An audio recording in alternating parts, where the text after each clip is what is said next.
পাকিস্তানি হোটেলে সবসময় মানুষের ভিড় থাকে, সবসময় মানুষের ভিড়, টেবিল অলরেডি ফুল। খানা খাইতে মাসে দুপুরে মানুষের ভিড় আর ভিড়, টেবিল অলরেডি সব দিকে ফুল।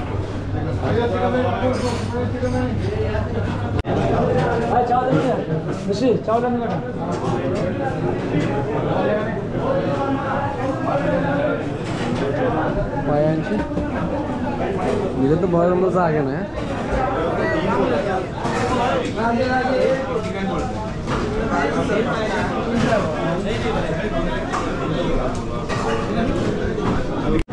এই যে আমাদের দুপুরের বিরিয়ানি চলে এসেছে। হ্যাঁ ভাই কেসে হোটেলও বহুত মানুষ আছে, বহুত ভিড়, হোটেলের মধ্যে বহুত ভিড়, মানুষের খাওয়া হয়েছে, সবাই খাওয়া হয়েছে। দুপুরে বিরিয়ানি আমরা খাইতে পারছি, দুপুরে লাঞ্চ যেমন বিরিয়ানি সিনা পেয়েছি। মানুষ বহুত ভিড়, মানুষের সিট পাইতে না, সবাই খাওয়া হয়েছে শুধু পাকিস্তানি বিরিয়ানি খাওয়ার জন্য।